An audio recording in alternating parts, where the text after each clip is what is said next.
stories. So thanks.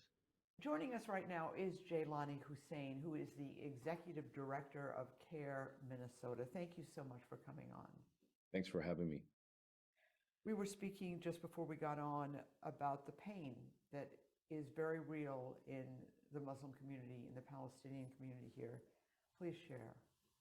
I think for many Minnesotans, every time there's an attack in Gaza and civilians are killed, Palestinian Americans are checking their WhatsApp, they're checking their text messages, they're communicating with their loved ones. They are saying goodbyes, knowing that at any moment, one of their relatives can be killed. And we believe now in Minnesota, over 100 family members have died in Gaza of relatives here in Minnesota, many of them direct relative, others distant relatives. But this is very home and near to many community members, and we see them every day.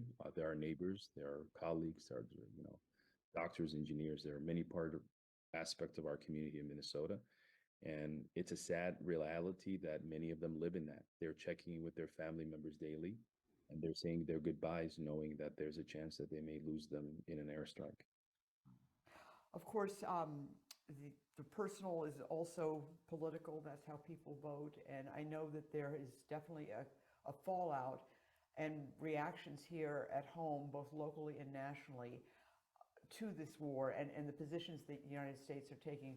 I know that you personally have gotten involved with Muslim groups across the country to really speak out against what you see as a terrible policy by the president. Tell us what you've been doing and tell us how that's going. Yeah, so I outside of my role at CARE, being as executive director, I've been involved in launching the Abandoned Biden campaign here in Minnesota and across the country. And now it has become one of the most significant efforts across the country. And it's really reflecting where American Muslims are.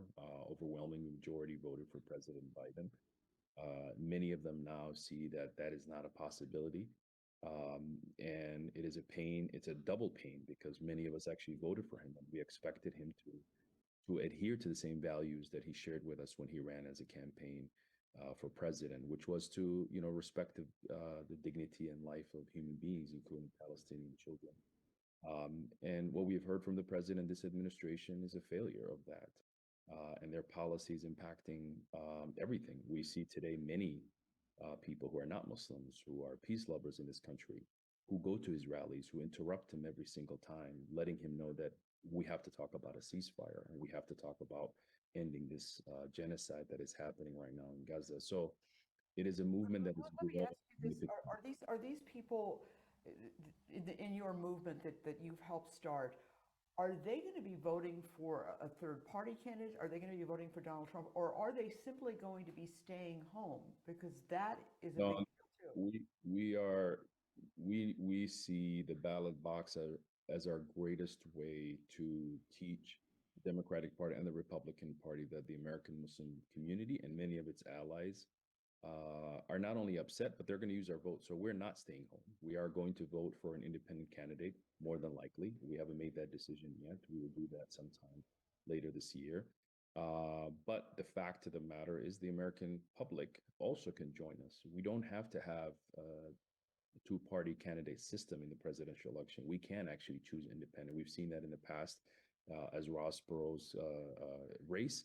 And we can see that here in Minnesota when Governor Ventura won and surprised everybody. So the independent parties can be a president of the United States if the American people are not happy. And we saw that also in Nevada in the Republican primary, that people were voting for not these candidates. And so I think American people cannot necessarily be forced into two options. And we believe we can think about a third option, and we want to do that significantly. Well, Jaylani Hussein, thank you so much for your time. Thank you for having me today. And that does it for this edition of Talking Points. As always, reach out to me with comments or concerns via email at esme@wcco.com. The show streams every Wednesday and Thursday night at 6:30 p.m. and 9:30 p.m. On Friday, we post to YouTube for on-demand viewing. Thank you so much for watching. I'm Esme Murphy, WCCO News.